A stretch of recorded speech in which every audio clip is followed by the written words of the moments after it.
All right, guys. Welcome back to Falcons Central Radio on the Pro Football Central Radio Network. I am one of your hosts, Aaron Freeman, joined as usual by my co-host Scott Karasik. Today we are joined by none other than Cory Woodroof, formerly of Hello. Rise Up Reader, now currently with the Falcoholic, the hated Falcoholic here on the. No, I'm kidding. Uh, but Corey's going to be with us today. We're going to be talking quite a bit about Julio Jones. I'm sure that's going to take a significant portion of the show and his holdout, as well as we're going to be previewing defensive camp battles. Of course, when Scott and I were coming up with what we were going to do this week, we were like, oh, we'll just do a 30-minute show about defensive camp battles. And of course, as often happens on this show, Tuesday morning, some breaking news with the Falcons happens. And now we got to talk about Julio Jones. So I guess without further ado, let's jump right into Julio Jones has informed the Falcons that he will not report to training camp this Thursday and Friday when the Falcons kick things off. So the big question is, how long do we think this holdout is going to last? Personally, a couple of days, max. Didn't Roddy White hold out at one time for a couple of days? I believe Roddy lasted about 10 days in his holdout back in 2009. I want to say it was about 10, maybe 12, something around that. I think it got to double digits, but I don't think it was more than 2 weeks. Cory, what are your thoughts on the length of this impending Julio holdout? I really feel like he's holding out until something happens. I know that that's not the thing that people are super, super interested in hearing right now, but I think that he's come this far. He held out OTAs. He held out minicamp. He's never done this before, and I think he really wants to get this thing reworked, and I think that in his mind, he's Julio Jones, so if he doesn't do anything till the first week of practice, I think he's going to make the team sweat a little bit, and I think that this is going to start to get to blank at some point.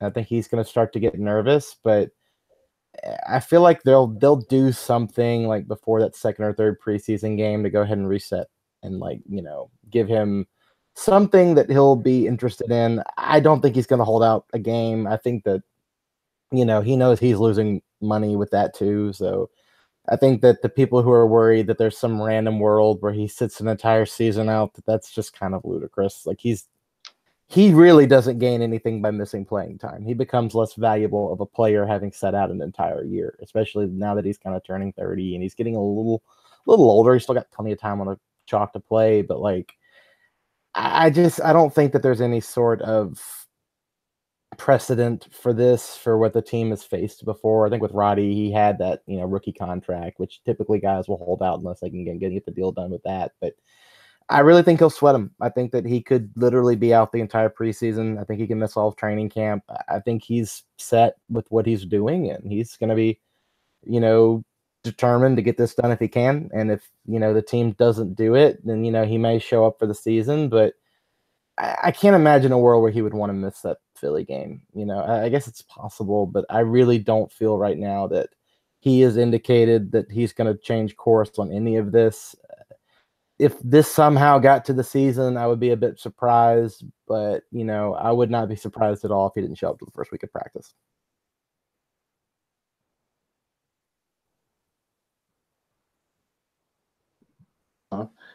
Sorry. I don't know how this situation is going to play out. Sitting here, I do think this holdout is probably going to last longer than a couple of days. It just feels like that's where the momentum is headed.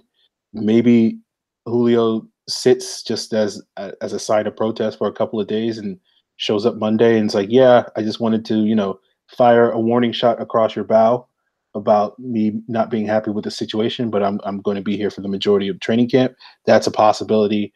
I think this is a situation that could go a number of weeks, and we'll see how long that lasts. If it goes into mid to late August, we'll see.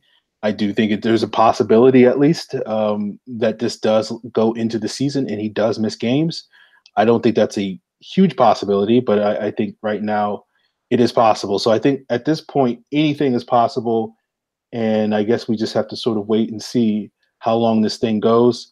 I don't necessarily feel like the Falcons are going to be in a rush to make him happy. I think it's going to take a number of days, a number of weeks for him to miss before the Falcons really sort of maybe get off their hands, their thumbs, and really start doing something to make that work, just for reasons, So I think this is a situation that has the potential to get ugly. I hope it doesn't. But I think both parties sort of have reasons for doing what they're doing. At least from my perspective, I tend to side more on the team side on this particular issue, although I'm not necessarily against Julio on this one. I think he certainly deserves to get paid as much money as he feels that he's worth, and you can certainly make a very strong case that he's worth more than $10 million to this team, 10.5 to be fair. But we'll sort of see how this whole situation plays out. So Scott, you are the more optimistic of us in terms of how this situation gets played out. Do you feel like the reason why this holdout will last only a couple of days is because one party or the other might cave and back down in this game of chicken? Yeah, and it's going to be the Falcons. Let's be honest here. The Falcons are going to be the ones that cave. They're going to give Julio some money, and there won't be any real issues long term.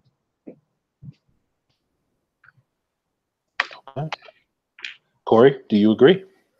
I don't know. I think that Thomas Dimitrov's a tough son of a gun. I think he's gonna want I remember I was listening to the podcast today with Andrew Brandt in the off season, or earlier back in May, back when this was all beginning to kind of bubble up, and you could kind of tell in the podcast, this was really before we had a confirmation that Julio wanted a new raise.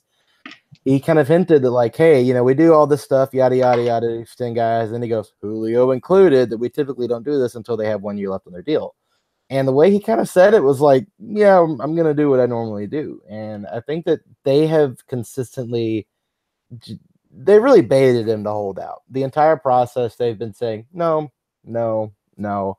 And he continues not to show up. And I feel like for the Falcons that they've been kind of hoping that he, one, either would just kind of finally give in and that they could just kind of throw this under the rug.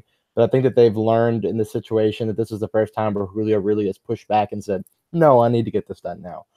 Or, and this is more speculatory on my part, I could see a world where in order to prevent this from ever causing a problem down the line, that they do let him hold out for a little bit and they do kind of sweat publicly and then get this done, quote unquote, at the last minute to where, they can act like, hey, we didn't really have a choice. We had to get him back. So unless you want your guy to be the next person that, causes all this fracas in the future, the only reason we got this done is because we literally could not afford missing our best player at the most important part of the, off season. But I don't think Atlanta is going to be, again, the fact that Arthur Blank earlier today said he hasn't gotten involved yet with this, at least publicly, like that to me indicates that this might not be quite as serious as we're all making it out to be. Not that having your best player not report to camp isn't a big deal, but perhaps that some of this idea that there's a bad relationship, I could see the sides being kind of peeved at each other, like, hey, do we really need to do this right now? And Julio being, hey, why don't you guys just work with me a little bit? But I don't think it's like him, leave the team bad at all. But it's going to be a time game. Let's see where this is in like 2 weeks. And if it's been radio silence, I think that's when you begin to go, okay, Julio hasn't been here. Camp's well underway. We're getting into the first preseason game. Will the Falcons do anything? I think they will if he doesn't show up by at least that second preseason game. If he's still out, you're getting to the dress rehearsal game where you really do want him to play to get some snaps in. I could be them being like, all right, Julio, you've made your point. We can't give you exactly everything you want, but can we just get this done? And I could see Julio being like, all right, let's just do this so we can get it over with. But I do think that even if there is some small adjustment made to the deal, they're going to have to do more in the spring or he'll hold out again. So I think that's just at the point where Julio is. There's been talk that he may want to get something in right around the time the new CBA ends, which is, the collective bargaining agreement, to those who don't know the acronym. But I'm curious as to where this ends, but I'm not at the point where I'm, on hands and feet saying that this is going to derail anything. I really don't think this is going to end up being a big deal. Even though Julio wasn't 100% great last year, he was still like 95% great. And he missed a lot of the offseason last year with that toe injury. And once he gets back, he'll be fully healthy.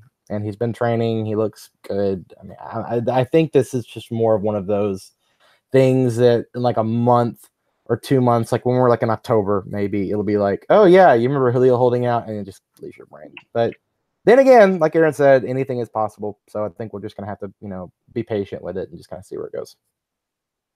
Fair enough. Yeah, I think we have to play a wait and see game. I've been very vocal thinking that this wouldn't get to this far, and it has gotten this far. So I won't make any sort of bold statements from here on out until we see what happens. But I do expect the Falcons to basically, I do think there's a chance that they will cave on this issue eventually by, maybe giving him a bump in salary. But I don't think it's going to happen anytime soon. I think if we get there, it's going to be like the week before the season starts. Like if that's what it's going to have to take to get him into camp or back on the field. I don't feel like they're going to necessarily fold over immediately in order to make this happen. I think they're going to put the pressure on Julio to basically put him in a spot where he's going to have to go, if he's fully intending to miss games, that it's going to have to go to that precipice before either party really sort of blinks on the situation. So that has the potential to get ugly. I don't think we necessarily have to make it push it to that degree that I think you'll hear a lot of people saying for the next, 3-4 weeks, if it takes that long. And I think you'll hear a lot of hot takes in that time. And I don't think people should necessarily give energy to those hot takes in terms of trading Julio and all these sorts of things. And it's like, I just feel like, this is, as they say, a business. Both parties have reasonable business viewpoints on this perspective. I think the Falcons really are sort of pinned in a certain way that they can only do so much for Julio in his contract, right now. Next year, I think they have a little bit more flexibility to do more. And I think Julio is certainly justified to say that he's worth more than what he's currently getting paid. And, if he can get more out of the Falcons by doing this, then he certainly has every right to do so. So I just think it's basically a game of chicken, and we'll see sort of who blinks first. But I don't necessarily – right now I'm not feeling overly optimistic that this is going to get better immediately before it gets a little bit worse. But I don't think it's going to get to the degree where it's going to be so bad where people are going to be sitting here like, oh, my God, like this is the worst thing that's ever happened. I think you're right, Cory. By the time we get to like week 5 or something like that, no one's going to really care about this holdout anymore. But until we get there, we won't know. Content, baby. You gotta get that content. I guess it is. That's the silver lining in this. Exactly. We got a bunch of mailbag questions centering on this Julio holdout. The first one comes from your homeboy Bryant on Twitter. He says, do you think it will hurt the brotherhood and the team's closeness if Julio skips training camp? This could seriously hurt our chances of winning a ring, although history says quarterbacks, defense, and good coaching wins championship, not necessarily elite receivers. And a similar question by Slim Gator at South Life Gold on Twitter. On the worst case scenario where Julio holds out into the season, how much would that affect the offense? I'd imagine things would be a lot harder, LOL. It would affect the offense because you're basically putting a rookie into the number 1 wide receiver role.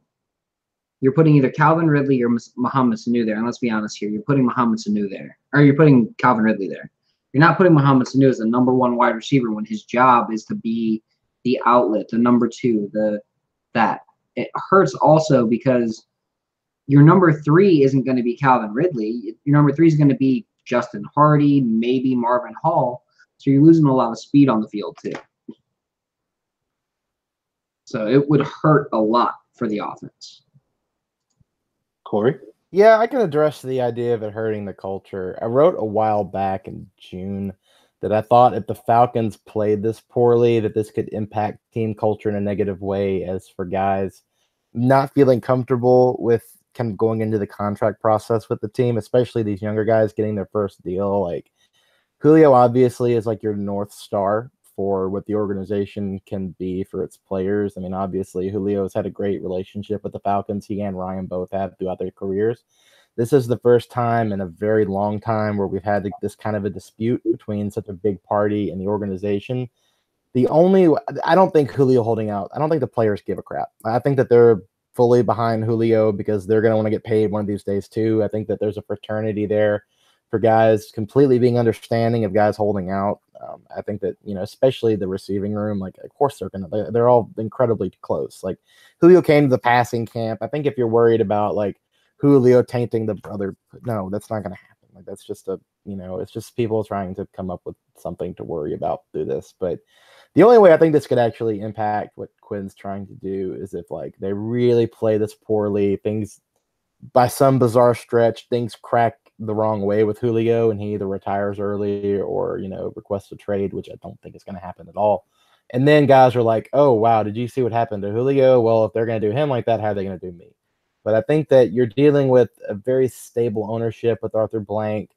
Thomas Dimitroff has traditionally been, a very solid general manager and has at times overpaid guys who didn't need to be paid that much. So if you're worried about the money element there, but I don't think so. And I think if you're worried about this affecting the offense, I mean, the deep ball, I guess, would be a bit of a concern. But I do think that last season, a lot of the problems with the offense just came to kind of them being lost in translation with what Sark was trying to do. I don't think anybody was super, super worthy of blame, but there was just enough confusion all around to getting adjusted to what Sark was trying to do that,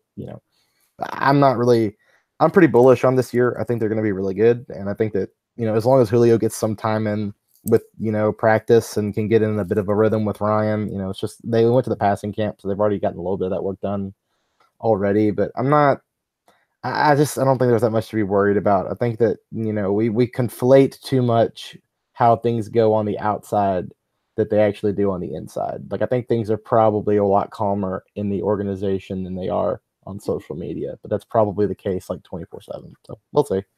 That's definitely the case 24/7. The organization is like, everything's fine. Mm-hmm. And Julio's probably like, yeah, I just want a little more money. And we're all like, Julio, organization, really is going on between them. They're just like, yeah, I want some more money. I'm not going to show up. And the org's like, all right, well, see how that works out for you. Yeah. I think piggybacking on both your points, I think, Scott, you nailed it with sort of how it affects the offense. I think obviously you're not going to get defenses rolling coverages to one side of the field to the degree that they do when Julio's out there, which is pretty much every snap. Now, maybe Calvin Ridley will force teams to do that by how well he performs early in the season, but that's not necessarily going to be immediately the issue. And so when you don't have to do that, it becomes a little bit easier to sort of scheme against what the Falcons are trying to do. You can bring an extra defender into the box to stop the run, and not necessarily feel as fearful of the Falcons' potential to go deep, because essentially in that situation, Calvin Ridley is really the only vertical threat that you're going to have to field, because that's not what Sanu does. That's not really what Hardy does. That's not really what Hooper does. So it does affect things in terms of how sort of the potential explosiveness and how teams, and it does have a trickle down effect that certainly is not going to, it's going to make it harder for the Falcons to be the best offense that they could be. As for it affecting the brotherhood, I think I agree with you, Cory. I don't think the players care. I honestly don't think the coaching staff is going to care. I think, they understand that this is sort of a business decision. Dan Quinn's too, focused on getting the other 52 players that he needs to get ready for the season. And when Julio shows up, he knows Julio's going to come be Julio Jones. And whenever that day arrives, he'll be like, awesome. If it's September 5th, I wish it would have been earlier, but like, it's still not going to change how him and the coaching staff approach things. Obviously, it'll affect the game plan for that week one game if he's not there. But I think really, if this is going to hurt anything, it's going to create a little bit more tension between Julio and the front office.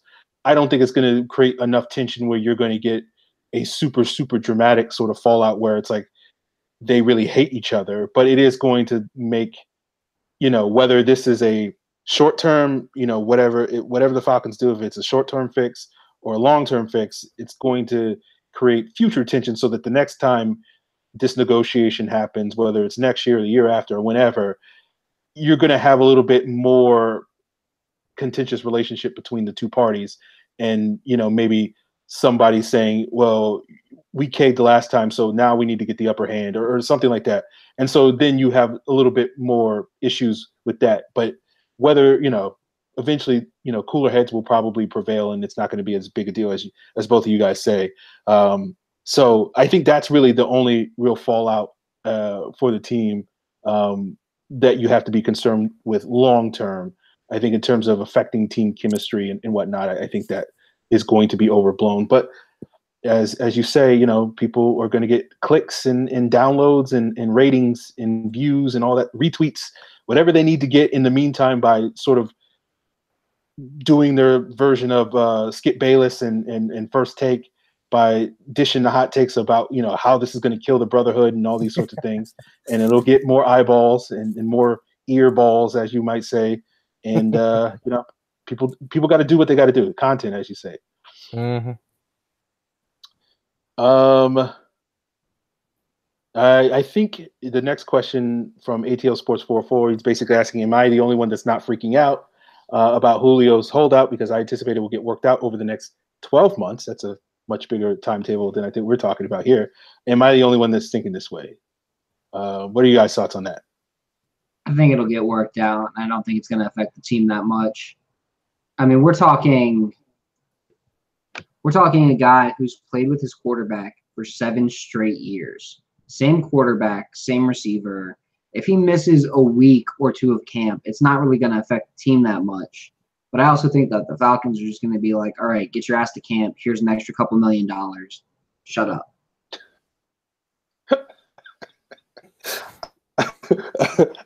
When you said this guy, I was just picturing them like getting a wad of money, just throwing it at him and saying that. I mean, probably more like a check, so it's not as direct deposit, and they just make a throwing motion when they put just a briefcase of money and just dump it out on the table. Well, that was what was in the briefcase from Pulp Fiction. It's Julio's extension money. Like they knew all the way back in '94 that that's what they needed to do. It was just a light bulb.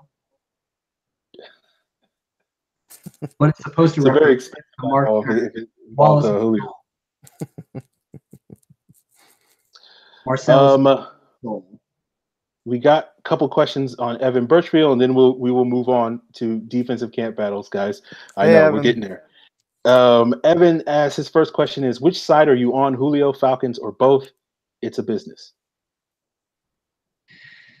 I mean, just work it out. It's like 2 kids fighting over a piece of candy. Like, just work it out. One of you has got a giant pile of candy. The other one has a smaller but still giant pile of candy. Like, just give the one with the smaller pile a little piece of that piece of candy and just deal with it. Like, that's the best way I can explain it. Both of them have huge piles of money, and one of them has about 100 times what the other one does. Why is the other one being greedy? Just give them the money. Just don't worry about it. I get each side because I think from Julio's perspective, you just look at the guaranteed money on his deal is pretty much done at this point. Like he's being underpaid for what he brings to the team. He just saw Antonio Brown last year get his extension. Odell Beckham's probably going to get his. Well, he'll be a free agent in March, so he'll have to get a new deal before then. He's going to see all these guys that he probably feels he's better than. I mean, he obviously thinks he's the best receiver in the league. So he's going to want to get paid at some point to properly adjust where he is to be compensated. And, this is not to make a narrative up, but it really wouldn't surprise me if, he's hanging out with T.O. saying, hey, man, you're getting up to the point where I was. You need to start making sure that you're getting properly compensated because you just never know what's going to happen. I don't think T.O. is a bad influence as much as probably helping Julio navigate what it's like to be a veteran receiver, because this is the first time where it's like Julio is one of the elder statesmen in the league in terms of, what he's bringing to the table. And from the Falcons' perspective, they've got a lot of guys to feed. There's a lot of extensions that are coming up, and I think that they're happy that they have all these people to extend. This is a good problem to have, but, you're not budgeting for adjusting what Julio has done until down the road. I think that, this idea got floated out, well, we'll handle it next year. I think that was probably what the team wanted to do with Julio because, again, like they said, they're trying to get Rico, Jake, and Grady done all within the next year. And they've got guys they're going to have to do the next year after that. There's a lot of people that are going to be getting paid. And obviously, money falls off the book. Scott talks about it a lot on Twitter. There are ways you can adjust the cap to where you can make all these guys fit. They can be creative with the numbers, and I think that's fine. But at the same time, they weren't prepared for this. I think this kind of caught them off guard. Julio's not wrong to do it, but I think you've just got two people who are looking out for their own backs. And I think that that's just how the NFL works. And when you're a smart player like Julio is, you know what you need to do to look out for your own interests. And if you're the Falcons, you're a smart organization. You know that you've got guys to feed and that you may not be able to do this right now. So if they're going to be at a stalemate for a little bit, be at a stalemate. That's fine. You know, I think that the team has to be careful with how they do it because you don't want to mess Julio off at the wrong point to put a bad word to everybody else who needs to have their mouths fed. But I think if they play this right, Julio is not going to be vengeful. I think he's determined, but he's not going to be vengeful. This is not a guy who is just going to cross his arms and be like, I'm never coming back. No, it's Julio Jones. He's the consummate professional. But this is just, we're just seeing, we've been fortunate for a long time to not have to go through this as an organization. But like Aaron Donald does it like every year with the Rams. Like all these good players do this all the time. We're just now having to deal with it on our end. And we've been spoiled for a while not to have to. Quite frankly, there was a stretch where we really didn't have any players that could do this because they weren't that good. But like, so I guess it is nice to have a player who is doing this. It is of quality, but I just feel like it's what it is. And, you know, these are two teams that, or two parties at least, that, you know, have different ideas how they're going to want this to go, and they'll meet in the middle at some point. I just don't know when that'll be. Yeah, as I said earlier, I think I side a little bit more with the Falcons on this particular issue, but that doesn't necessarily mean that I'm like against Julio. I just feel like, you know, if the Falcons are here and Julio is here, I'm like here, you know, like on this end, closer, you know, in the middle, but closer to the Falcons side. As I said, I think you said it, Cory. It's like both sides have a case to be made. I tend to side a little bit more with the Falcons just because looking at their situation, I feel like they don't have sort of as much flexibility. And I feel like Julio has a little bit more just because he has, you know, 3 years left on his contract and he's making a lot of money over those years. Maybe not as much as he wants to, but he's still making a lot of money. And just, you know, for lack of a better word, just, you know, shut up, get in line and get paid next year. And then you can definitely break the Falcons over the coals next offseason when they do the deal, and you can basically ask for the sky. And if they don't give it to you, then it's their fault, not necessarily your fault. So I feel like that's the way I would play it if I was in Julio and his agent's shoes, as opposed. But you know, they play it differently, and that's their choice. That's their right, and I don't think they're wrong for that. It wouldn't necessarily be the choices I would make. Evan's next question is: do you think the Calvin Ridley selection played into this Julio mess at all? No. I think the Calvin Ridley selection was the Falcons saying, you know what? Julio is getting older. We need to have someone who can eventually take over for him, just like he eventually took over for Roddy White. But outside of that, no. I think it might have, from the perspective of, you know, Julio looking at his own age and being like, I'm not the young guy in the room anymore. I feel like that what is coming down the pike is the fact that Mohamed Sanu is about to be cut. And I think that Julio probably notices that and realizes that he's about to lose another friend because he lost Roddy in 15. 16. That was not amicable.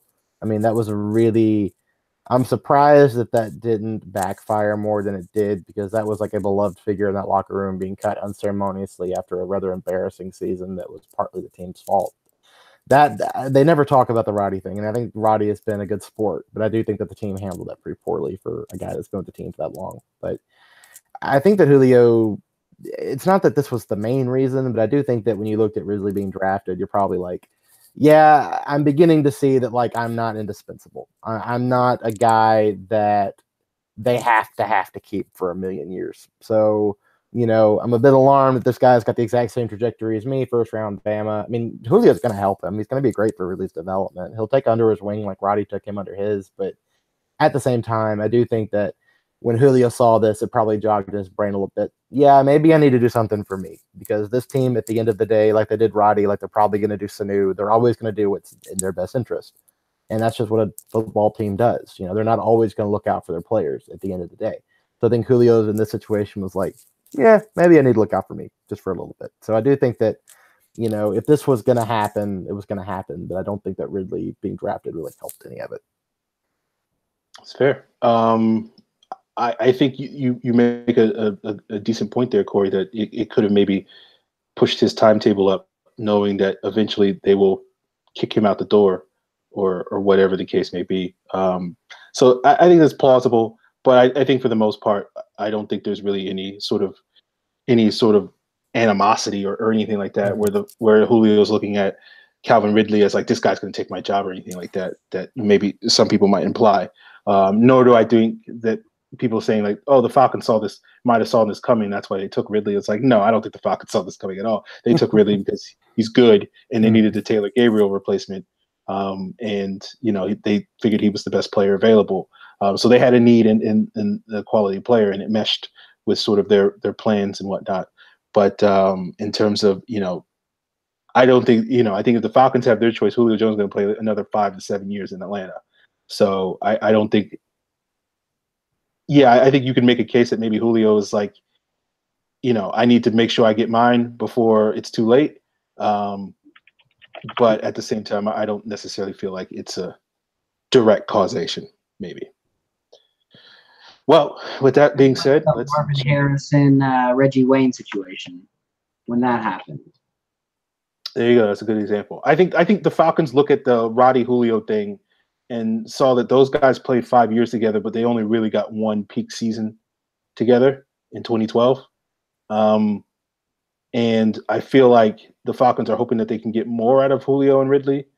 But it's funny that, now that they're sort of poised to do that, Julio's going to hold out. So I just, I think that's the football god saying, like, you're Falcon fans, you can't have nice things. So we'll see how it gets worked out. Obviously, there's years at play here. So long term, it should work out fine. But for the short term, it's interesting that it seems like, once again, the football gods do not want to smile upon Falcon Nation. Let's jump into the defensive camp battles. And like the offense, not a whole lot that's, huge news. We'll go position by position, a couple battles that are going to be a little compelling. I think we sort of know who the top 3 edge players are going to be. Tack, Vic, and Brooks Reed. The big question is, does another guy emerge like a JT Jones or somebody else to sort of wind up taking a spot and sort of being a guy that the Falcons have waiting in the wings long term this summer? Your guys' thoughts on that? So I wrote an article for Falcons Wire that comes out tomorrow, and I just have 3 edge players making the roster: Tack, Vic, and Brooks Reed. So I don't see a 4th guy even being on the roster. What I think happens is Devondre Campbell gets used more as that de facto 4th option, and we see a lot more of him rushing from the outside with Duke Riley and maybe even Foye Oluokun coming in, and maybe even Kamal Ishmael coming in and playing that linebacker role outside so that Campbell can get more rushes in. And I think Campbell will eventually be viewed as that true strong side linebacker who puts his hand in the dirt eventually. Campbell's more of that Bruce Irvin than we want to admit for the long term, is kind of what I'm seeing. Where Tack and Vic are going to be used more like the Michael Bennett and the Cliff Averill here. Brooks Reed's that rotational guy, but I don't see that true 4th guy is going to make the roster. I don't see JT Jones making the roster. I don't really see another edge stepping up. What I think they do for defensive end is they use a lot of Derek Shelby. They use a lot of Jack Crawford at the strong side spot in the base. Cory, your thoughts? Yeah, I feel like an extra edge guy will be one of those things that they add like at the end of the season. I'm intrigued by JT Jones. I think it's interesting that he was cross-training at that strong side spot. And I also think it's interesting, and again, I don't want to say this is like a main reason, but his uncle is now one of the assistant defensive line coaches. And what's his name? I could tell you if it wasn't right now. JT Jones, and then Travis Jones, the former Seahawks defensive line coach. That's JT's uncle. I didn't know that. Yeah, it was. I remember when I found that out, I was like, that's fascinating. I do think that there's enough familiarity with JT, and the team seems to like him. They kept him around. He looked good in preseason. He'll obviously have to look good again in preseason, but I think he could be one of those guys that ends up latching on as one of the last roster spots and playing special teams and kind of being inactive on game day. But, one of those guys that they kind of have just in case something goes wrong. But Anthony Winbush is intriguing. He was incredibly productive when he was in college at Ball State. That sometimes that production doesn't always translate to a career, but I do think that if he has an impressive camp, I think he could be one of those preseason darlings that ends up getting cut at the end of the day because he seems to have a good motor and he seems to be able to put the numbers up. After that, I've got a Falcoholic thing coming out tomorrow about Kevin Dodd, and I know I don't want to feed into this like, oh, this guy got released. Will he be a Falcon culture? Because it's dumb. They never are. But I do think that something was off with the Titans and Dodd. I don't know if he wants to play still, but if he does, they like Clemson defensive linemen. Dodd's got friends on the Falcons between Beasley and Jarrett. So if they feel like maybe he just needs to be in a good, strong culture and have people he's familiar with and be a little bit closer to home. Sometimes it happens with young players. And especially he had a lot thrusted on him, after a very short turnaround of success at Clemson. So I'm a bit intrigued to see if Atlanta might be interested there. Maybe there's just, maybe his career has just kind of gone the way it needs to go. He'll move on to something else, but not to play,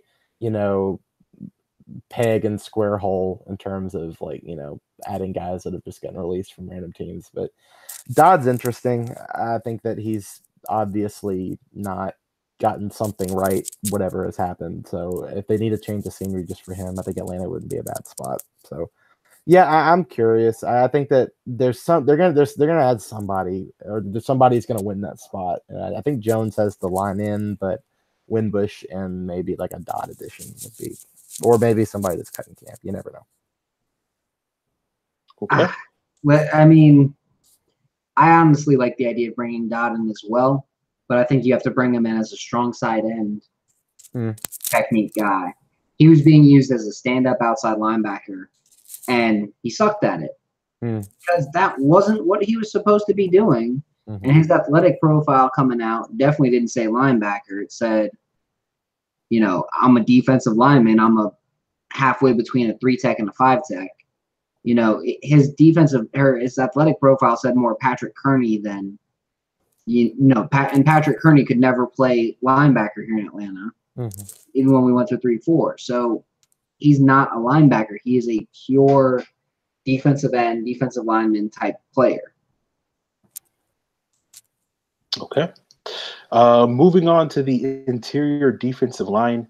I guess we kind of know who the 4 guys are going to make the roster. If you guys disagree, then by all means say so. But that's probably Grady Jarrett, Jack Crawford, Terrell McClain, and Deadrin Senat. I guess there's a chance that maybe somebody else plays well enough to maybe potentially, throw their hat in the ring and maybe be the equivalent of JT Jones as sort of another option on the interior. But I guess really what we have to figure out this summer with the defensive line, looking at those interior guys, is how the rotation is going to go. And we know Grady Jarrett's going to have a role regardless, but that spot next to him in the nickel is a key role. The expectation seems like it's going to be Jack Crawford for that spot. I guess McClain and Senat will have opportunities to compete for that, as well as those guys potentially getting some opportunities and maybe being the front runners to be core pieces of the base defense. But your guys' thoughts on sort of how that defensive line, interior defensive line, defense, aka defensive tackle rotation, shakes out. I mean, strong side end is going to be a mix of Crawford and Shelby. 3 technique, you're going to have Jarrett with a little bit of McClain in there at times. Nose tackle is going to be McClain and Senat completely. I do think that the Falcons keep more than just those 5 guys between McClain, Senat, Crawford, and Jarrett. Not just 4 guys like Aaron says. I think it's going to be 5. And then I think they end up keeping Justin Zimmer. Just a lot of it's athleticism. A lot of it is Zimmer has played in a similar scheme before. And I think Zimmer could be one of those guys that comes out of nowhere with the right coaching.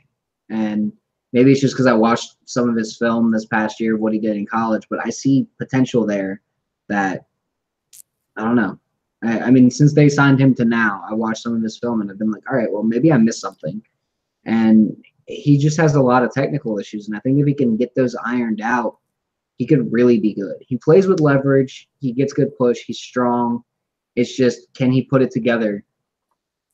As I like to call him, he's a Ricky Bobby guy. He wants to go fast, but doesn't know what to do with his hands. I like that. I think that there is enough. It was kind of funny. We all worried about defensive tackle all through like March and April. And then when they signed McLean, it's like, okay, we're good. So I think what they've got is perfectly fine. This is Jarrett's world. We're all just living in it. He's going to have a big year. They don't have to have two elite players playing defensive tackle. Really, if you look at Quinn's defenses historically, he never has just like enormous, amazing talent at the interior. Like Jarrett's probably the best defensive tackle he's had since like maybe Brandon Mebane when he was really playing well in Seattle. But I don't know. I feel like this group's set. I think when you look at those four, maybe a guy like Scott was saying, like Zimmer or maybe Smith or somebody like they'll have some that tags on. But to me, that would be like we're not keeping you here because we need you. We're keeping you here because we like what you make it do for us later.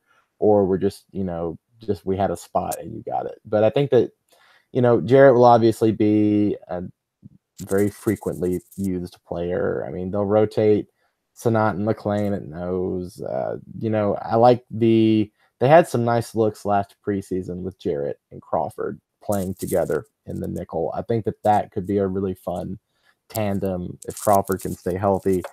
But, this position to me, ironically, for all the worry we put into it, this feels like one of the more solidified spots on the roster, which just goes to show you how stupid everything we ever talk about in the offseason ever is. Because, people were, about to storm Flowery Branch because we didn't have any defensive tackles. And then, after, draft weekend and then McLean coming, it was like, oh, so we don't have to worry about this anymore.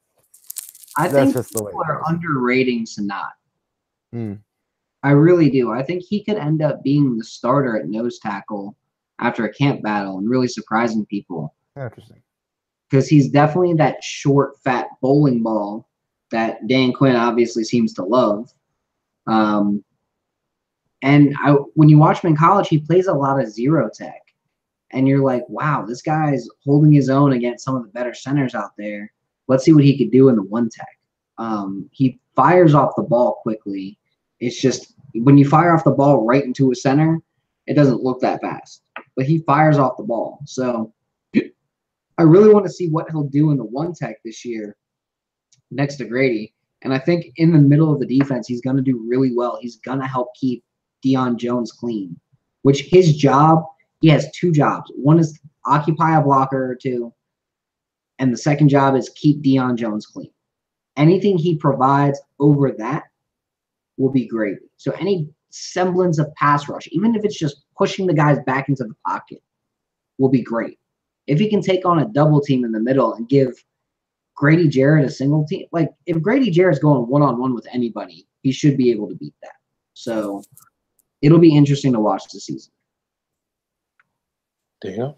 Yeah, I think you guys said it all. Moving on to the linebacker group. Again, a position that seems pretty settled at the top.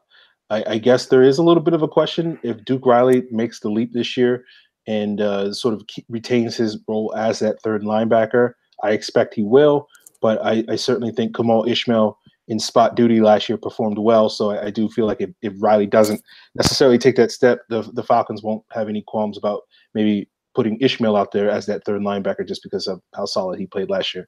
But I guess from a roster standpoint, after those three starters, Ishmael and Foye Olakun, there is the potential for the Falcons to keep a sixth linebacker and having a bunch of undrafted rookies and, as Cory mentioned, potentially JT Jones competing for those spots. Your guys' thoughts on this linebacker and any sort of things that you got your eyes on this summer in training camp? So Ishmael and Riley are definitely competing at weak side. Jones is going to be there in the middle, but I think Oluokun is going to be his primary backup. I think that's why they brought him in, was to be his primary backup and then eventual competition for Riley. And it wouldn't shock me if towards the end of the season we start seeing a lot more Aluakun on the base packages if Riley has a bad year and Aluakun steps up. Because he's a very smart guy. He's got great football IQ, great instincts, but he just, how do I put this? He's lacking experience because he played against a bunch of other nerds. Like, the Ivy League is a whole bunch of nerds, and you have to be super intelligent to play in the Ivy League, but that doesn't mean you're going to be the most athletic dude. So he's kind of a big fish, small pond situation. And he doesn't have that experience going against the raw athleticism that even, like, I don't know, Georgia Southern would have, or App State, or these are schools that have moved up since, but I don't really know because I haven't followed FCS football since college 10 years ago. So, yeah, like, the Georgia or the Charleston Southerns of the world still have more talent in terms of football talent than what they have up in the Ivies. So I don't think we're going to see – it's not going to be a quick learning curve for him, but I think he could end up being a little bit closer to what that Devondre Campbell was his freshman or his rookie year than what Duke Riley was. I think the Duke conversation, not that we need to go into this in major detail, at least with me, but to me it speaks a lot of volume that when Kendricks came out, that there was just no interest from Atlanta, and that seemingly coincided with Duke and OTAs and us beginning to hear that he's looking a lot better. I think that the team was worried about Duke throughout the offseason because, again, and I don't want to hold one season against a player. I think that that's always a foolhardy thing to do. He didn't have a good year. It was not a good year for him. I think that he showed speed and he showed mental awareness, but he did not have any sort of physicality or tackling. I think that that was a major knock, and I don't think that there's any sort of uncoincidence that the defense looked a lot better in that November stretch when Kamal was playing weak side. And, again, Kamal is not like what they want at the position long term, but he can play the run and he can do enough against the pass. So I do think that Duke's one of those guys that's probably going to make somewhat of a leap next season. I think he'll start, and I think that they may pepper in Kamal here and there when they know they're getting a certain rundown. But I think that Duke seems like the kind of guy that we're going to be feeling better about once the season gets going. Not that he'll be perfect, but you know, we forget that, like Scott was saying, like Devondre, he wasn't super great his first year. Like he took a lot of lumps, and so did a lot of other guys in their first year. Remember that Green Bay game when Keanu gave up a huge touchdown, and it was just like this awful moment. Like, oh my gosh, what were you doing? But you can't hold 1 year against a guy. I think that Duke will be fine. I don't know if he'll be a superstar, but I think he'll be solid enough. Where they go, I think that they'll keep 6 linebackers. Again, if JT Jones can play strong side and back up Devondre, that would be ideal. Especially if Aluakun will be backing up Deion Jones. There's a couple of undrafted guys that are kind of interesting. Both of the Emmanuels, Ellerby and Smith, both of them seem to have gotten little notices here and there throughout the offseason, and that's literally it. They don't have that much competition. And there's also Richard Jarvis, who I don't really know anything about, but other than his nickname is Dewey, which is interesting. But he played at Brown, so he's another smart kid who didn't really play against a bunch of talent. Honestly, Emmanuel Smith's the best athlete of the group, but Emmanuel Ellerby is probably the best linebacker of the group, from what I've seen. Interesting. Yeah, it is interesting. Like, I mean, obviously with Duke, with the 3Ds, Devondre, Deion, and Duke, I think that they're set with their starters. Kamal will filter in there some. I think, like Scott was saying, that they've got a lot in store for Aluakun. It seems like that's going to be one of those guys that will look like he was underdrafted as time will go on. But I think for now, we might see – this could also be a spot I think you could see a guy get added like late in the season that gets cut somewhere. I think that they could also – be monitoring a guy. Like, I remember when they added Jordan Tripp before he got hurt to kind of help on special teams. Like, Aaron preaches all the time, these guys are going to have to contribute on special teams. So whoever gets that 6th spot will be more of a special teamer than anything else, and probably more than likely inactive on game day. But if he's active, he'll have to be out in special teams contributing there. So and that seems to be where Aluakon really is beginning to shine. Keith Armstrong was really preaching his word on him, during the offseason. So I'm curious to see how that all materializes. There you have it. Not much I can add to that. Cornerback. This is the big battle, I think, of all that we're going to be heavily focused on that really has ramifications potentially. Who is going to be the third corner? Is it going to be the incumbent in Brian Poole, or is it going to be the sexy young newcomer in Isaiah Oliver? And obviously, with Oliver being an outside guy and Poole being a slot guy, it forces the Falcons to move other players around, particularly Robert Alford, in terms to accommodate one or both of those players. So, your guys' thoughts on who's going to win that battle? And week 1, week 12, whenever. When do we see Isaiah Oliver emerge as the Falcons' third corner? It's gonna be Isaiah Oliver week 1. I think he was handpicked to be that right side corner in the nickel, fresh out the gate. I don't think they trusted Brian Poole in the nickel anymore. He was getting beat too often. They needed more speed there. Again, I love Brian Poole, great guy, but there were times when his speed was very lacking in the slot, and that is what killed the Falcons on certain plays. And you want a guy who's going to be faster, so you got to put in an Alford or a Trufant there and have Oliver play the outside. It's not really Poole needed to be replaced. It's more you needed more speed on the field.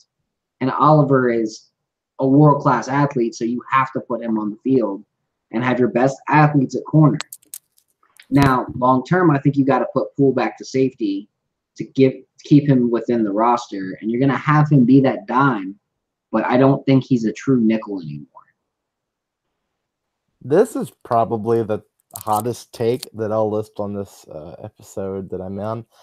I think right now, when you look at the cornerback group, I think Oliver is probably the 6th best corner they have at the moment. I think that they're on day 1, you're going to see the same lineup we had last year of Trufant and Alford on the outside and Poole playing the slot. I think they're going to bring Oliver along very slowly. I think that, with cornerbacks, especially young cornerbacks, they got lucky with Trufant with how quickly he adapted to the game. But I'll never forget, when Xavier Rhodes first came on the scene and how he just was not great. He wasn't bad, but, people were like, well, obviously Trufant was the better player there. And all these years later, Rhodes is now one of the shutdown corners in the league. I think that cornerbacks, they kind of vary in terms of the way they develop. And there's just this part of me that wonders if they took Oliver, they got him, they would have been happy as a first rounder. They're really, really happy with that pick. But I think people forget this group is deep.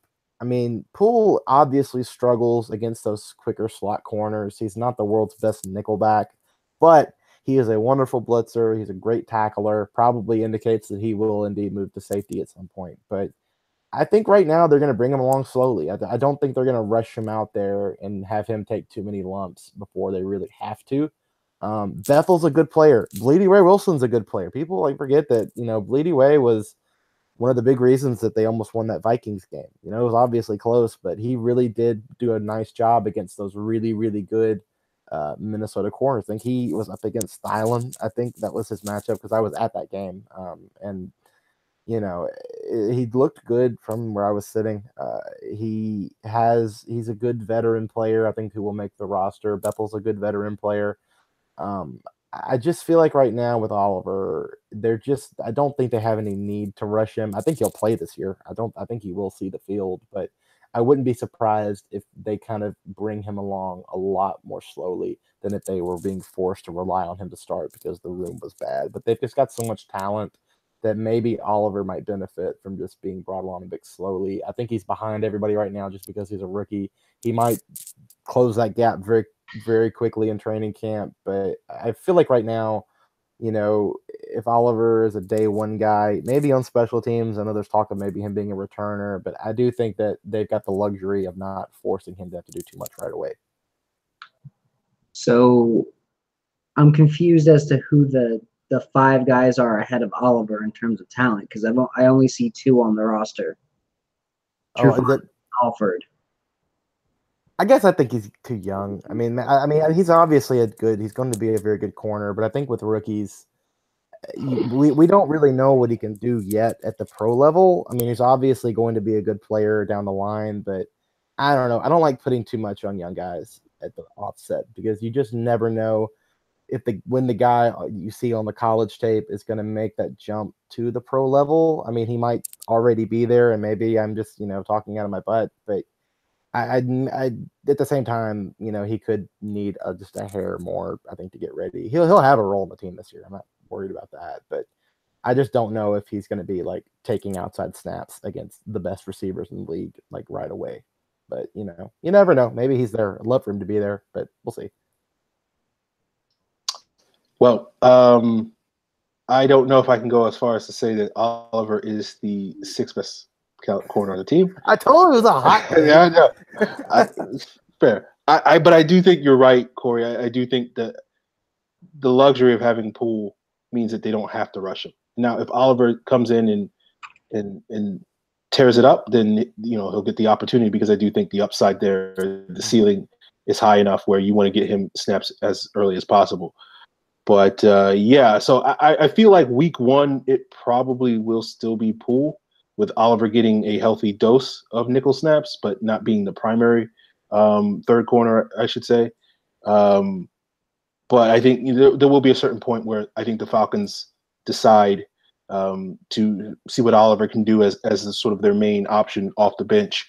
And that could be week two when you're going up against the Panthers. Maybe that's week three or something like that. And I think the real value that Oliver brings, regardless of how good he is, to start things, is that he gives you some flexibility to deal with some of these matchups when you're facing teams that have certain matchups that I think having him as your third option at cornerback makes a lot more sense than necessarily maybe having Brian Poole. So I think in the end it works out for the Falcons, but in terms of when exactly that's going to be this season, I'm not as convinced like you, Corey, that it's going to be week one, but we'll see how it plays out.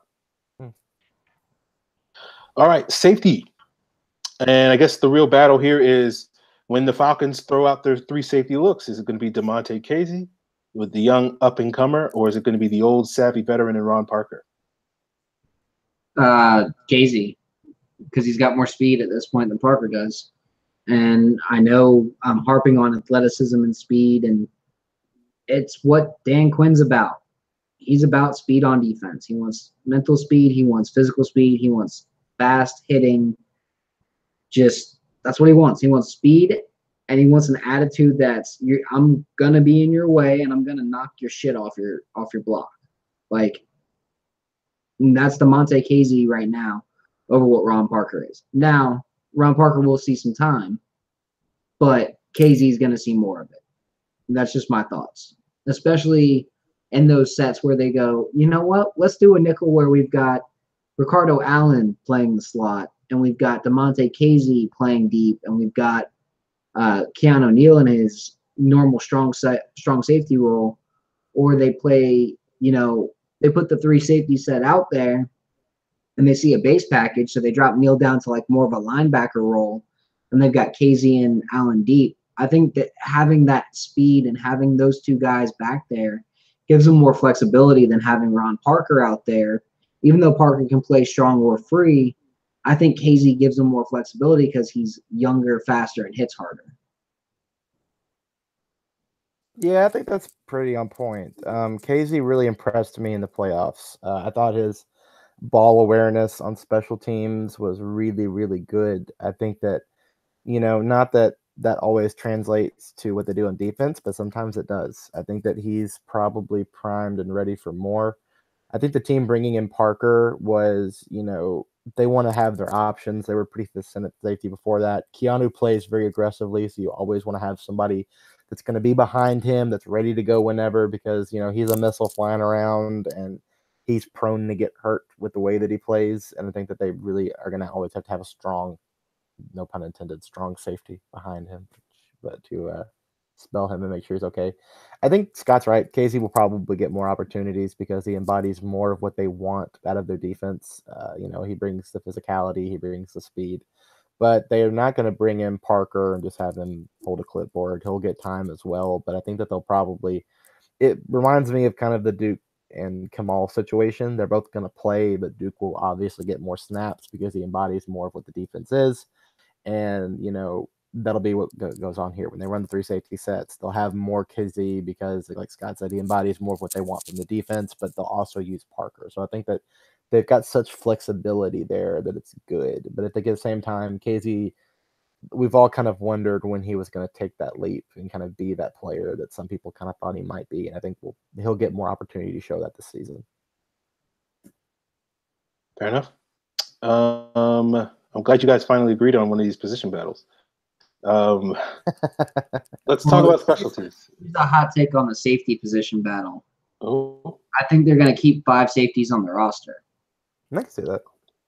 And the 5th safety is going to be Jason Hall. Because if you want to look at a guy who's going to be the closest thing that you have to Keanu Neal, it's Hall. That linebacker build, that linebacker, or that fast for a linebacker speed, explosion, hits like a Mack truck. I think it's Jason Hall. I think he's everything that they wish Sherrod Niesman was. Okay. Interesting. I don't think that's quite as hot as Cory's cornerback take, but we'll take it, Scott.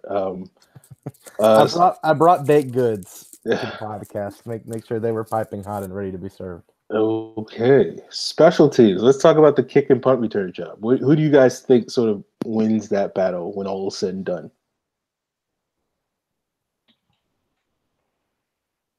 Are you being serious right now? Yeah.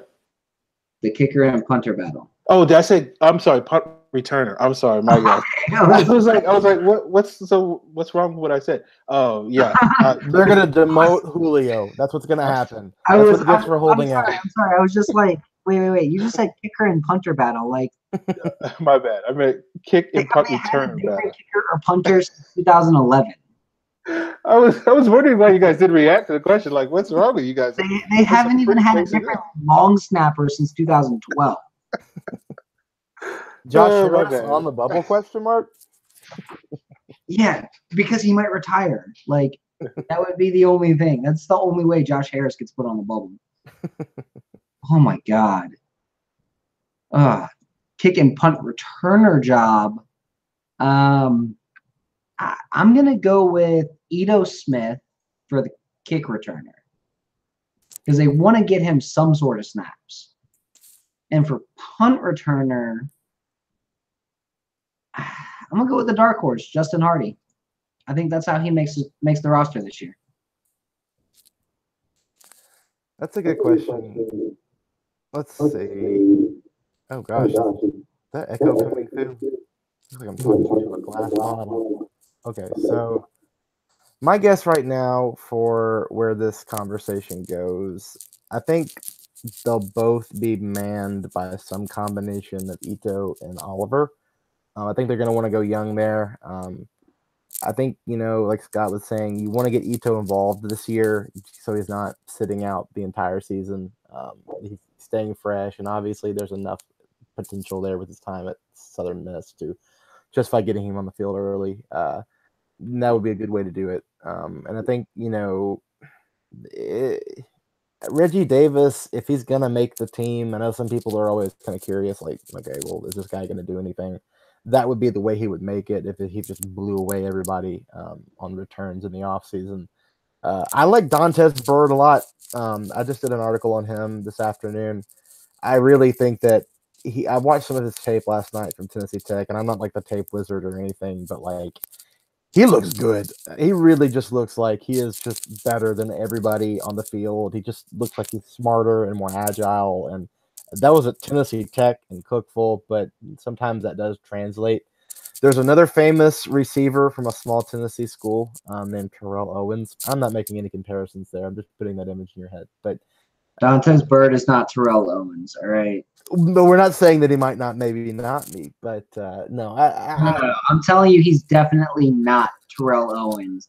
And if he is Terrell Owens, I don't know, like I'll give you $100 I don't think he's So, good. I'm just saying, though, if we're going to make loose comparisons, T.O., Dantes Bird, they both went to small schools in Tennessee. If I end up being right about I'm just kidding. I don't actually think that's true.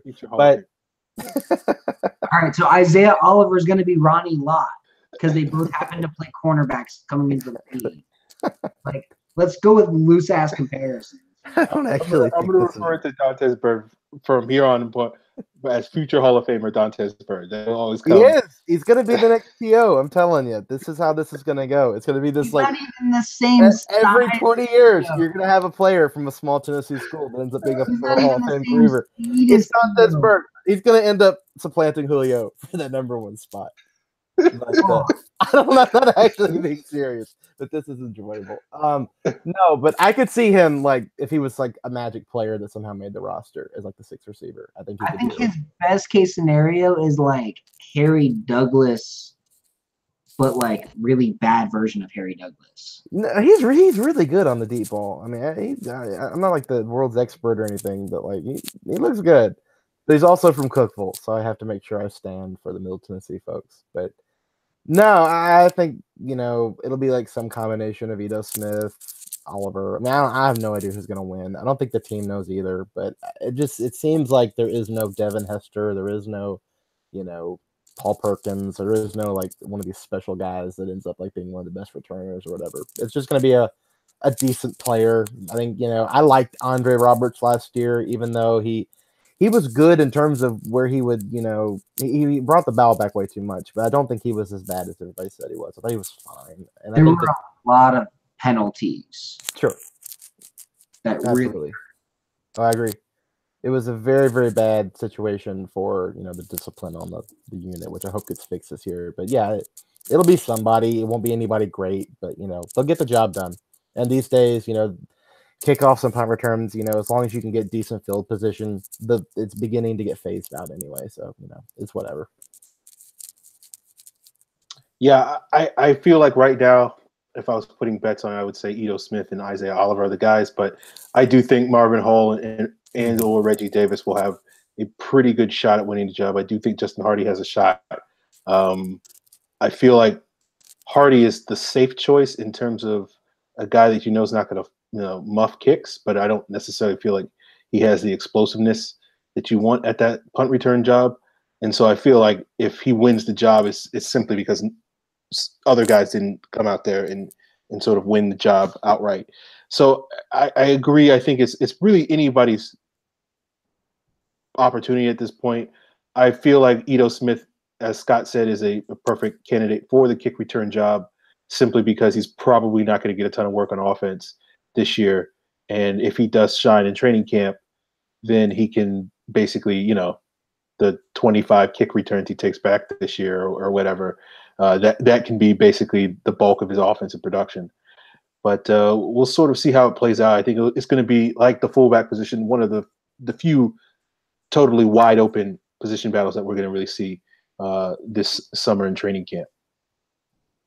Now, wrapping up the defensive position battles, 2 weeks ago when we did the offensive position battles, for those of you that did not catch that episode, we focused on primarily offensive players when we talked about maybe some possibilities with surprise cuts. Today, we will sort of talk about some potential defensive veterans that could find themselves, if the circumstances don't necessarily go their way, could potentially find themselves on the wrong side of the waiver wire come September. Sort of any players out there that are sort of quote unquote established, guys that, were either brought in this offseason to fill a significant role, or guys that were holdovers from last season that you feel may be in danger of being cut this summer. Well, I mean, if the Falcons bring in Kevin Dodd and he actually does something here, maybe Derek Shelby gets cut. Yeah, but yeah. It's been cut once this offseason, so it's not out of the realm of possibilities. The other guy who I think could be cut, and I might get a little flack for this, is Kamal Ishmael. Oh. That would be a surprise. The actual team, but that'd be an interesting person to get cut. And then I don't see Brooks Reed getting cut because he's literally the only veteran on that line outside of Jack Crawford, and Terrell McClain. But like I'm saying like Atlanta veteran on that line. He's been here for 3 years. He's the guy that knows Quentin's scheme the best out of anybody in the group. Him, Beasley, and Jarrett, of course. But outside of those 3 guys, like everybody has a year or less in the scheme. So you need those guys here, especially Brooks Reed, because he was the veteran coming in, learning the scheme. Like, oh hey, this is how it works. Explaining it to Jarrett and Beasley. I don't see any big cuts coming down the mile. I think that there is a very, very small chance that, like, the corner room would be big, and then, like, Ray Wilson, he could maybe do something more elsewhere, and that he would maybe be, like, a bubble guy that gets cut. But I think right now they're happy with the way their defensive roster looks. The defensive line is the only place I could see a late addition, like a Dodd or somebody in a camp that might get, but I don't think they're going to cut anybody. I think that they know that this roster is very good. They like the depth that's there. They can afford the depth that's there. It's not going to do them any big deal. I mean, unless by some weird shape that cutting Brooks Reed and saving $2 million would help the Julio thing happen. But then again, you lose having a veteran guy that can be a good rusher that kind of spell Tack and Vic, who both have had some injury stuff early in their career. So I don't think there's going to be any big cuts at all coming. I think offense, we would be more likely to see that. You got any names that you want to throw out there on the offense, Cory, since you weren't here last time? Yeah, I'm curious about Logan Paulson. He hasn't caught a pass or really been that much of a receiving factor since 2014. I think he was solely brought in for blocking, but I think if they have somebody who kind of comes along and does better blocking, that might be a thing. There's this weird part of me that really wonders if Andy Levitre is healthy enough to play. I know that the tricep is not the end of the world, but ever since, I can't remember, somebody wrote something, I think it may have been Vaughn, who kind of very lightly hinted this idea that maybe that they would part ways with Levitre, which to me would be a big shock, but it's not a shock I don't think that would be all that odd for happening. They've got depth at guard. Garland was fine there. He had some good games and some not great games, and obviously you want Levitre playing and healthy.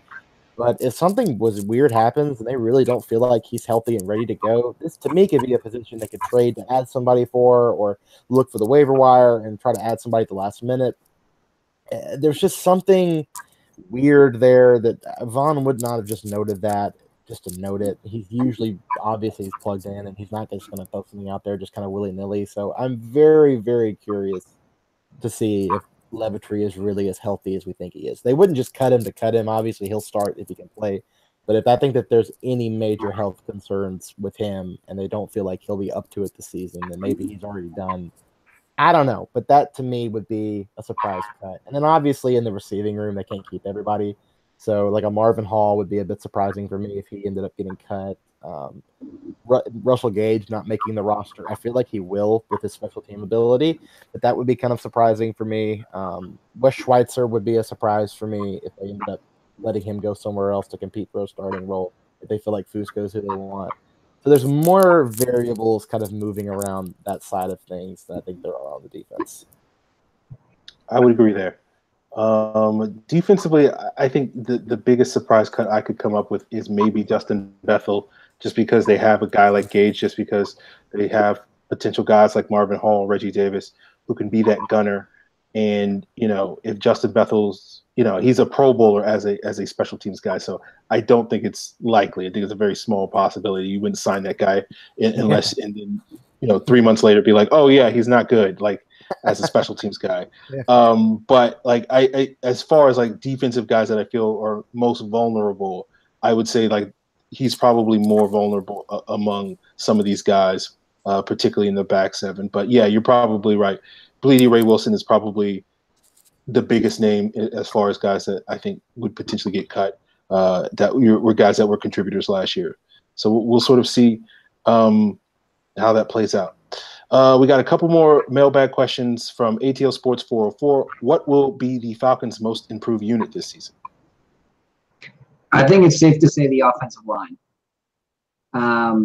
When you didn't have that veteran at right guard last year, it really hurt the offensive line. As much as I loved watching Wes Schweitzer improve throughout the year, he still wasn't to the same level as a guy like Brandon Fusco. And having that solidity along the offensive line is really what you need. So I think bringing Fusco in, having 5 veterans protect your veteran quarterback is really what's needed up front. I'll go to the cornerbacks. I think that Trufant is going to come back in a big way this year. Not that he was bad last year, but I think you could tell that he did need a season to kind of have a couple of off moments, and he was still a good corner by all accounts. I think Alford may have been the better guy last year, but I think that's because Alford kind of had a breakout year. But I think when you look at this cornerback room right now, there's just so much talent. I think there's just so much talent to where they're really will cement themselves as one of the better secondary groups, really one of the best cornerback rooms in the league. You know, obviously with Ricardo and Keanu in front of you, it makes life a little easier, but there's just so much talent there. You know, Marquand's running the defense. He obviously is a secondary first minded guy. I really do feel like this is the time where we can finally have a really, really, really tough looking cornerback group, which we normally don't get to say as Falcons fans. Usually there's always those times where they just bust a coverage here or there. And Trufant's been good for so long, but it took some time for Alford to get out of the penalties with the system. And he's always going to happen. But, you know, I think that there's just so much of a need in the NFL to have these deep cornerback groups to be able to run these dime packages where everybody on the field can cover somebody. You know, you saw last year in that Buffalo game just how rough it can be at times when your cornerbacks aren't fully healthy. You saw when Trufant went down, you know, that, and obviously Jalen played pretty well in his stead, but it's just easier when you have a really, really tough group of cornerbacks that can go out there and just be all shut down all the way. I mean, you saw that Denver team, and I think that if there's any sort of a template for you want for the Falcons to get back to the Super Bowl, it's that 2016 Denver Broncos team where they were the elite offense. They got, you know, embarrassed in a different way, of course, though. Then they had a year off, and then when they came back to the Super Bowl, they came back as a defensive powerhouse. And I think that's what Atlanta hopefully could be this year. I think there's a chance for that, but I think the secondary group, particularly the cornerbacks, are going to be much improved. I think that you're going to have Trufant playing at his best level, Alford in his new best level, and then all these other guys they can interchange that are good to great players. So I'm very excited for the secondary this year. Well, for me, I hope the answer to this question is the pass rush. I feel like if any unit needs to make big gains this year, because I feel like the Falcons are at least average to above average in all the other areas, if not outright good in all the other areas that they need to be. But I think the pass rush is the one area that's really sort of holding back this defense. And I think, you know, I think they have the ability to sort of break even to what they were last year with the improvements that you expect with Tack McKinley, with Vic Beasley bouncing back, with Grady Jarrett making strides, getting more contributions from guys like Crawford and Sanat as well. So I feel like they can replace Poe and Claiborne successfully. But even if they do that, I do feel like that's still only an average pass rush where you look at sort of their pressure rates last year. Pro Football Focus had them ranked 22nd. Football Outsiders had them ranked 19th.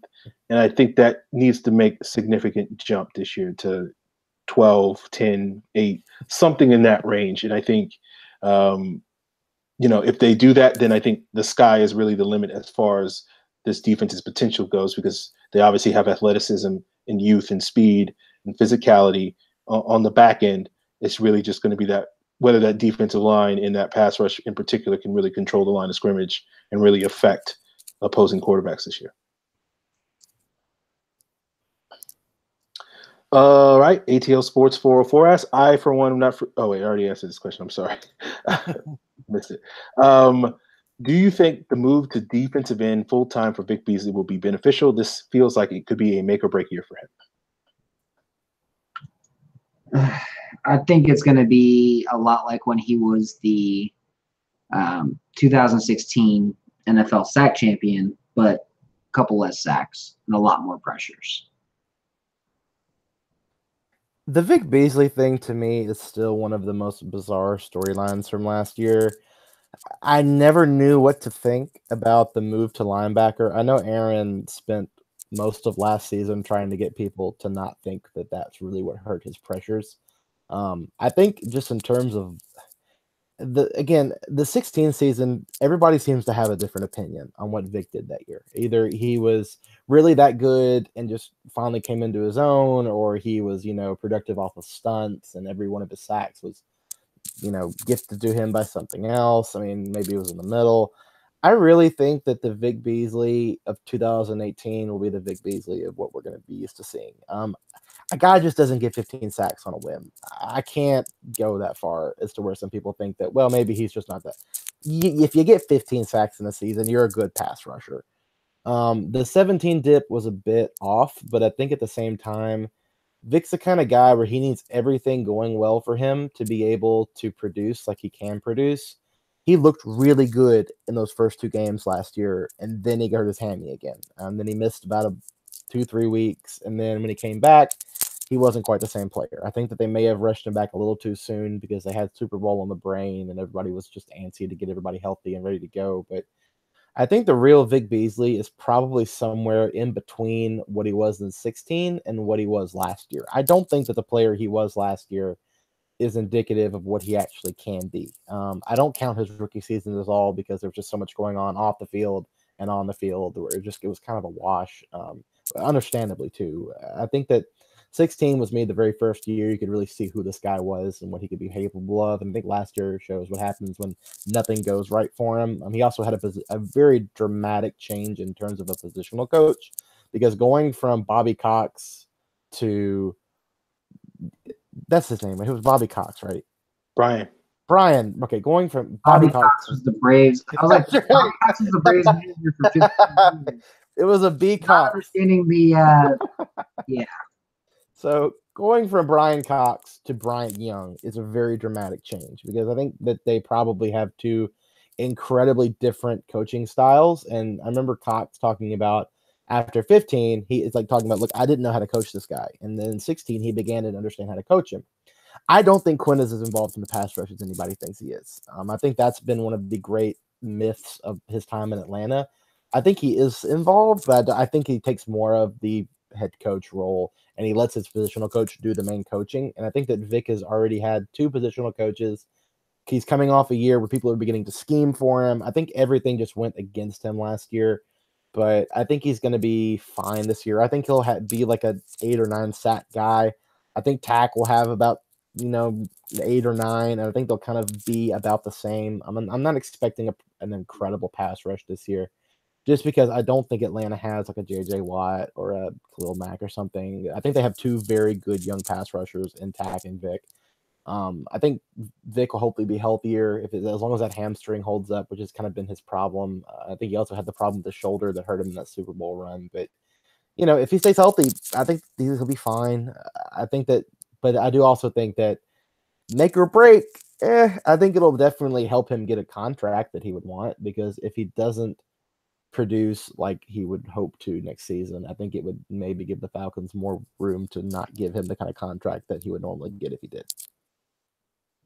Yeah, I think it's definitely a make or break season for Vic Beasley. I think in terms of when we talk about sort of his long-term success, his long-term stint in Atlanta, he needs a big year. And basically because the contract that you would assume a guy that, at one point led the NFL in sacks is going to get, is going to be a pretty massive contract. And so I feel like in order to live up to that, in order for the Falcons to basically not look at edge rushers next offseason, he kind of needs to have an 8 or if not 10 plus sack season. And I feel like he's capable of doing that. I do think, to answer the question, I do think the move to defensive end will help him. I personally feel that Vic's long-term value in this league, and whether that's in Atlanta or whether that's with another team, is he is more closer to a good 3-4 outside linebacker. I think the way I've put it before is I think there's more Anthony Barr in Vic Beasley than there is John Abraham and Vic Beasley. And I feel like long-term, if you play him in that role, if you get him comfortable with that role and still obviously give him opportunities to rush the quarterback, that is sort of really the maximum way to maximize his skill set. Now, I say that is based off of what I've seen of Vic over the last 3 years, and I think this year can really sort of, shut people like me up that think that way with how well he performs if he makes that big leap. And I think that's ultimately kind of been the issue with Vic, where the player that he was coming out of Clemson, I think he's better, but he isn't like significantly better or significantly different. And we've talked about it on the show early on in his career when he was struggling to produce. Scott, one of the things that Scott and I were saying way back in 2015 is Vic needs to use his speed. That's his go-to weapon. And if he can get that down, then he can build off of that. And I think the problem with Vic has been that he does use his speed now. He's learned that, starting in 2016, but he doesn't really have anything else to build off of it yet. And I think that if he's going to become this top tier pass rusher that's going to, at least in Atlanta, earn this monster contract that pays him $15+ million a year, then he's going to have to learn he's going to have to make improvements in that area. And at this point, I think if he doesn't make them this year, I don't think there's really any reason for the Falcons to think that that's going to change in 2019 or beyond. And so in that sense, I do feel like it is kind of a make or break season for Vic Beasley, and we'll see what he does. I think he will be better. I don't know if he's going to be 2016 better, but we'll see what happens. All right, our last couple of mailbag questions come from Evan Birchfield. Predict the standout and letdown of training camp. If I had to pick a standout, it's probably going to be first-year receiver Calvin Ridley, because I think he's going to see a lot of snaps with or without Julio there. If I had to pick a letdown, I think it's going to be, let's see. I think it's going to be the fullback position as a whole. Just as a whole. I don't think there's a lot of talent there. And it would not shock me if the Falcons went into 2017 or 2018. It's 2018 already. I wouldn't be shocked if the Falcons went into 2018 and said, you know what? We don't really need a fullback. We're just going to have a fourth tight end. And when we run a fullback in there, it'll be like Logan Paulson, and we'll motion him if we want to. Let's see. I think Scott's answers are good. I'll say Foye Oluokun and Duke Riley will be the two people that are talked most about, because I think Oluokun is going to come on in a big way in terms of being a preseason darling and being a guy in camp who are like, oh wow, did you see that guy that play they made on the scout team or whatever, and be like, ooh, that's interesting. But I think Riley will be the story of training camp. I really feel like there's something that has happened between the draft and now to where this team feels a lot better in who he can end up being. And I think that the fact that they didn't go after Kendricks after being kind of linked to him, I think that they might have really lucked out on not drafting a linebacker with some of the strides Duke has made. There's no issue with him that he's not going to try to do it. I think he's shown effort consistently, and that is a big thing. Like, if a guy is trying to get better, more often than not, he'll get there if he's got the skills for it. So I think with Duke, there's going to be a lot of good buzz for him, especially as he goes into preseason. And I think that might end up being a good move for the team that they went ahead and went elsewhere with that. I think the fullbacks are going to be a letdown. I think Scott's right. There's just not a whole – I wouldn't be surprised if the job ends up going to somebody completely different than one of these three guys. But then again, how important will fullback be? Are we ever going to need a Patrick DeMarco again? I don't know, as much as I miss him. But if I had to come up with my own, I do think that you're going to have a little bit of disappointment for maybe – I don't know, because I think Saubert's actually going to be fine. I think I'm encouraged that he's looking good in camp. But, I think for folks that are expecting another explosion of what am I trying to say here? Actually, I'll say Ben Kurt. I think Ben Kurt could be a little bit further behind. I think people were kind of intrigued if he could make the roster as a QB3, but I don't know if he's quite there yet. He had a good career in Virginia, but I do think that there's going to be like one more year of them only carrying 2 quarterbacks to kind of accommodate. And then when he goes to the practice squad, I don't think there's going to be too many letdowns outside of the fullbacks. I think that everyone's going to be fine. But if you're looking for a fullback to excite you, or if you're looking for Ben Kirk to come out of nowhere and like supplant Schaub, like that's not going to happen. So that'll be my letdowns, I guess. My standout is I've been saying for a while now. It's going to be the summer of Ito. I think he's going to get a lot of work. I expect him to do well with that work. So he's going to be my standout. As far as a letdown, I don't know, because it's always tough to be like, what are expectations? I sort of agree with you, Cory, that I don't expect Binkert to come in and set the world on fire. I'm trying to think. Let's see. I don't know, man. I guess Julio holding out is a letdown. I guess that's the biggest letdown. So, yeah, I guess that's my answer. You know, how long does Julio hold out last? Maybe the biggest letdown of training camp. Yeah.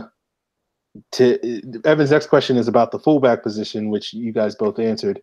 And Evan's last question, and the final question of the night is: who will be better in 2018, the Falcons' offense or defense? Ooh, that's tough. If I had to guess, I'm gonna say it's gonna be the defense. As good as the offense can be, I think this defense really turns the corner and starts getting those turnovers, those sacks, those big splash plays that they need, and ends up being one of the best defenses in the league this year. Yeah, I'm inclined to agree with that. I think it's going to largely depend on what happens with the defensive line. If they can replace what Poe and Claiborne brought to it, and even a little bit elevate it, I think that the defense will be the more superior unit, like they were down the stretch last year. But at the same time, I still feel like this offense is still really good, and I think that if Sark can continue to be more competent at just getting people in the right positions and using them properly and kind of letting the talent guide how everything goes, he's not going to be Shanahan. Shanahan was a mad genius playing chess when he was in 16. But the offense Shanahan built is still really scary and effective. And if Sark can get a better grasp on that, I wouldn't be surprised if it's actually like kind of even.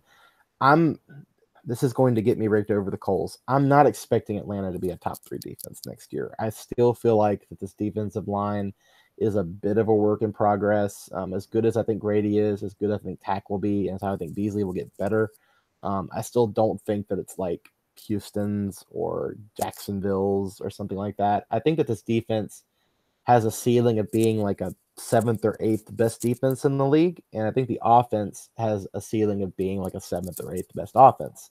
And I think that balance could make them really dangerous when it comes to playoff time and the experience that they have. Again, I always feel like with Dan Quinn, get to the postseason. Once you get to the postseason, you can do whatever the hell you want. But to me, this team is really good. It's top to bottom of just a sound, good roster, playing a 3rd place schedule. I feel really good about this year. But at the same time, I still feel like that there are just like these little ceilings that kind of come in here and there that keep them at times from being special. But if the passing attack and the cornerback group can elevate to being back to elite like they were, or the cornerback now being elite, that could be what sets them apart. But I think that they're a little more even than where Temperates may be. But if I had to pick one, I'd say defense. Yeah, I'm going to go, hot take. I'll go offense here. I think the ceiling for the offense is a little higher than the defense. I do think in terms of what people are talking about and praising more, I think the defense will certainly get a lot more praise, just because I think the bar for expectation for the defense has been a lot lower and will continue to be a lot lower. And so the defense basically just has to be okay, and people will praise them, how great they are. And if the offense is just okay, people will sort of basically rip them to shreds. So, but I think ultimately, if we're looking at like which unit is going to be better, I feel like the offense is ahead of the curve.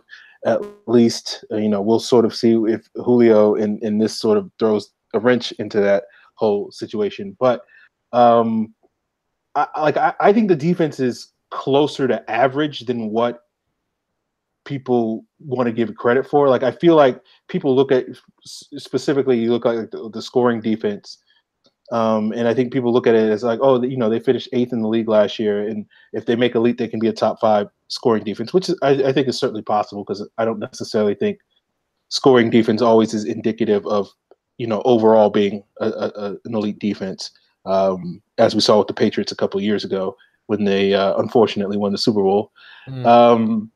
But I do feel like really what this defense is more like the 15th best defense, and maybe, you know, instead of going from 8 to 5, they go from 15 to 12. And I feel like this offense has no business being anything other than, you know, 8 or something like that, really, at this point, given where that's basically where they should have been last year, if not higher. And I feel like now with Ridley and Sark having another year, there's really no excuse for them to actually finish below that, to not be a top 10 offense this year. And I feel like there's a lot of factors that I'm a little skeptical of whether this defense is going to be, you know, that sort of legitimate top 10 defense in all facets. So like there will be certainly top 10 in certain categories. But I feel like the offense has a little bit of a higher ceiling, and I'm expecting the offense to technically be better, but I think the perception is going to be that the defense is better, as I said, because the standards by which people judge those two units is a lot different. Well, guys, we appreciate you tuning in on this epic, nearly 2-hour show. And we appreciate Cory for joining us and talking with Julio Jones. I'm sure this is not going to be the last time that you talk about Julio Jones and his holdout in the coming days. But you know my writing style. I do about 2,000 an hour on it, so that's my. So, Cory, let the people know where they can, you know, see your stuff in the coming days and weeks when you do decide to give additional Julio takes. You can find my bylines over at the Falcoholic, where I'm continually churning away all of my hot takes that you can disagree with. You can find me on Twitter at Cory Woodroof 47, where I can, you know, give you condensed version of my takes if you need to, you know, get that distilled for you. And also Read Rise Up Reader. I'm still do some editing over there, and they've got a really good staff. Aaron's arch nemesis, Matt Carrolley, is one of our main bylines over there. So just it's one of my favorite ongoing feuds.